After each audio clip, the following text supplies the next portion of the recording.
SIT ఎందుకు వద్దంటున్నామో ఒక వకీల్గా చెప్పదలుచుకున్నాను. నీకు శాసనసభలో నువ్వు నన్ను అడిగినావు కదా, వకీల్ సాబ్ ఎప్పుడైనా నిజాలు మాట్లాడతాడని నేను ఆశపడుతున్నా అని అడిగినావు.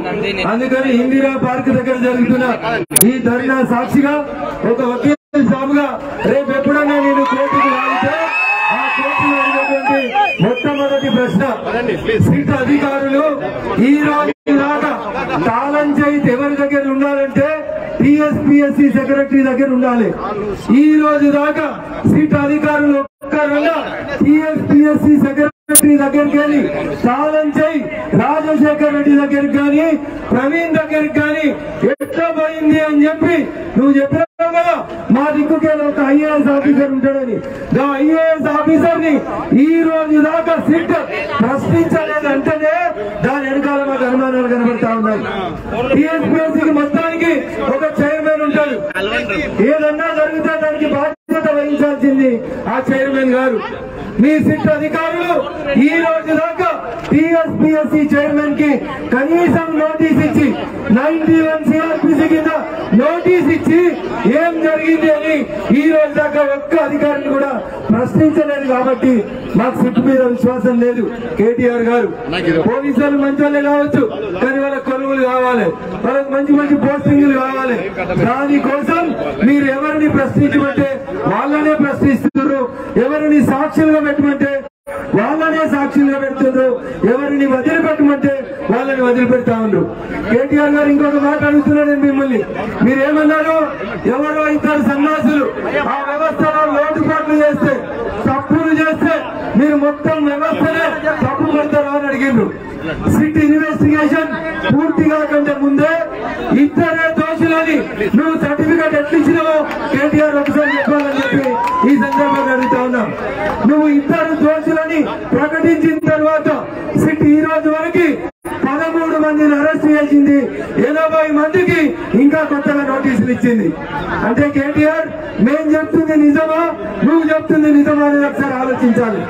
సిట్ లో ఉన్నటువంటి అధికారులకి నిజంగా చిత్తశుద్ధి ఉంటే మొట్టమొదటి మీరు చేయాల్సింది ఏంటంటే అక్కడ ఉన్న సీసీ ఫుటేజ్ ని మీరెందుకు సీజ్ చేయలేదనేది ఒక్కసారి మీరు చెప్పాలి. సీసీ ఫుటేజ్ సీజ్ చేస్తే చైర్మన్ ఛాంబర్ ఎవరు తీసిండ్రు, సెక్రటరీ రూమ్ ఎవరు తీసిండ్రు, ఆ రూమ్ లోకి ఎవరు ఏ రోజు ఎప్పుడు వచ్చిండ్రు అనే విషయాలు తెలుస్తా ఉంటాయి. ఇవేమీ చేయకుండా మీరే ప్రకటించుకొని రాజశేఖర్, ప్రవీణ్ ఇద్దరే ముద్దాయిలు, మిగతా వాళ్ళంతా శుద్ధపూజలని చెప్పి మీరు ఇన్వెస్టిగేషన్ ని పక్కదారి పట్టించాలని చూస్తారు. అందుకనే సిట్టింగ్ జడ్జి ముద్దు అని చెప్పి భారతీయ జనతా పార్టీ పక్షాన ఈ సందర్భంగా డిమాండ్ చేస్తా ఉన్నాం. అర్థమైందా కేటీఆర్ గారు? మళ్ళీ ఏమైనా చెప్పమంటారా? మీకు వచ్చేటువంటి ఇంగ్లీష్ లో చెప్పంటే సాయంత్రం ఇంగ్లీష్ లో కూడా మీకు చెప్పి నేను సమావేశాన్ని ముగిస్తాం. సిట్టింగ్ జడ్జి కావాలని కోరడానికి కారణం ఏంటంటే సిట్ కేవలం 4వ తరగతి ఎంప్లాయీస్ మాత్రమే ఈ రోజు దాకా విచారించింది తప్ప ఒక్క పై అధికారిని కూడా ఈ రోజు దాకా మీరు విచారించలేదు. అందుకనే మేము సిట్టింగ్ జడ్జి కావాలని కోరుకుంటా ఉన్నాం. ఇకపోతే రెండో అంశం, ₹1,00,000 ఎందుకు ఇవ్వాలి నిరుద్యోగుల కంటే? ఈ నుంచి ఇందిరా పార్క్ చౌరస్తా నుంచి ఆర్టీసీ క్రాస్ రోడ్ దాకా ఏ గల్లీలకు అయినా తెలంగాణ జిల్లాల నుంచి ప్రతి జిల్లాలో వచ్చి చిన్న చిన్న రూములు తీసుకొని అమ్మ నాన్నని భార్య పిల్లలను వదిలిపెట్టి ఉద్యోగాలు వస్తాయని కోచింగ్ సెంటర్లకి ఫీజులు కట్టి గత 6 నెలలుగా కష్టపడుతున్న నిరుద్యోగుల కష్టం మీ చేతనంతరంతో పేపర్ లీకేజ్ తోటి వాళ్ళకి అన్యాయం జరిగింది. 6 నెలల కాలం నష్టపోయింది. కాబట్టి భారతీయ జనతా పార్టీ పక్షాన ₹1,00,000 నష్టపరిహారంగా నిరుద్యోగులకి మరి ఈ రోజు భారతీయ జనతా పార్టీ పక్షాన మేము డిమాండ్ చేస్తా ఉన్నాం. ఇది ఇవ్వమని చెప్తే నువ్వు ఇంకొక పని చేయి, ఆప్షన్ ఏ కాకపోతే నీకు ఆప్షన్ బి ఇస్తాం. డిసెంబర్ 9వ తారీఖు రోజు నువ్వు మీడియాతో మాట్లాడుతూ కేటీఆర్ ఒక్క మాట చెప్పినావు, 11వ తారీఖు రోజు ఎన్నికల ఫలితాలు వస్తాయి, మేము అధికారంలోకి వస్తాం, రాగానే జనవరి 1 2019 నుంచి ప్రతి నిరుద్యోగికి నిరుద్యోగ వృత్తి ₹3,016 ఇస్తా అని చెప్పిండ్రు. నిజంగా మేము అడిగిన లక్ష నీకు తక్కువ అనిపిస్తే, నిరుద్యోగుల మీద నిజంగా నీకు ప్రేమ ఉంటే ప్రతి నిరుద్యోగికి జనవరి 2019 నుంచి ఈ రోజు దాకా నిరుద్యోగ వృత్తి లెక్క కట్టి దాదాపు 1,45,000 అవుతుంది. అవి ఇచ్చినా కానీ మేము స్వాగతిస్తామని చెప్పి ఈ సందర్భంగా కేటీఆర్ గారు తెలియజేస్తా ఉన్నాం. చివరిగా నువ్వెందుకు రాజీనామా చేయాలి ఆయన అడుగుతా ఉన్నాడు. అసెంబ్లీలో ఏమైనా తెలుసా? అడ్మినిస్ట్రేషన్ తెలుసా? రాజకీయం తెలుసా? తెలిసి కావాలని మాట్లాడుతున్నారా అని అడుగుతున్నాడు. కేటీఆర్ గారు మేము తెలిసే మాట్లాడుతూ ఉన్నాం, చట్టం తెలిసే మాట్లాడుతూ ఉన్నాం. నేను నిన్నడో మొన్నడో చెప్పిన, బహుశా అప్పుడు టీవీ చూడకపోతే ఇప్పుడన్నా చూడు. మీరు పొత్తులు లేస్తే ఏం మాట్లాడుతున్నారు? మేము నీతివంతులం, నిజాయితీగా పాలిస్తున్నాం, తెలంగాణలో గొప్ప పరిపాలన ఉంది అని చెప్తున్నావు.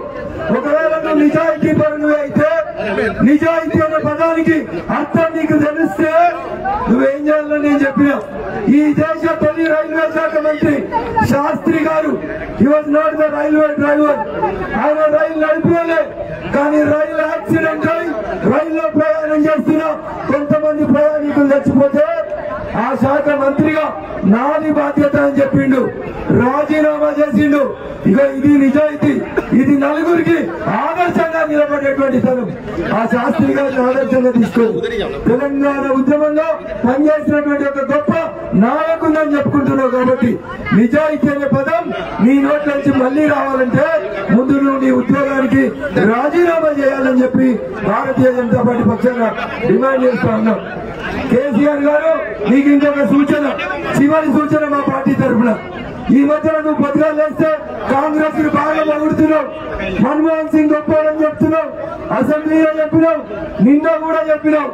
ప్రజాస్వామ్యానికి నిన్నటి రోజు చీకటి రోజు అని చెప్పినావు. నిజంగా నీకు చిత్తశుద్ధి ఉంటే ప్రజాస్వామ్యానికి చీకటి రోజు ఏ రోజు అంటే 13/12 మార్చి 2018 నాడు కోమటిరెడ్డి వెంకటరెడ్డి, సంపత్ కుమార్ అనేటువంటి ఇద్దరు ఎమ్మెల్యేలు కాగితాలు చెప్పి గవర్నర్ మీద వేస్తే వాళ్ళని శాసనసభ నుంచి సస్పెండ్ చేసిన రోజు నువ్వు పక్కన కూర్చున్నావు. హరీష్ రావు తీర్మానం చదివిండు. Black day of democracy. ఇందాకనే కొన్ని బ్రేకింగ్ వస్తా ఉన్నాయి. రాహుల్ గాంధీకి మద్దతుగా ఎంపీలందరూ రాజీనామా చేస్తారట. అయ్యా కేటీఆర్, అయ్యా కేసీఆర్, నిజంగా మీకు చిత్తశుద్ధి ఉంటే కాంగ్రెస్ తో కలిసి మీరు నడవాలని అనుకుంటే మేము దాన్ని స్వాగతిస్తా ఉన్నాం. కాంగ్రెస్ పార్టీ ఎంపీలతో పాటు మీ టీఆర్ఎస్ ఎంపీలంటో వాళ్ళని కూడా రాజీనామా చేసి రాహుల్ గాంధీకి సంఘీభావం తెలుపని చెప్పు. ఎందుకంటే తెలంగాణ ఉద్యమం జరిగినప్పుడు మాట్లాడితే రాజీనామా చేసినావు, మాట్లాడితే నౌకర్లు మారేస్తామన్నావు. నిన్న కూడా కేసీఆర్ అన్నాడు మా కొలువులు పెద్ద భయపడది, రాజీనామా చేస్తామన్నావు.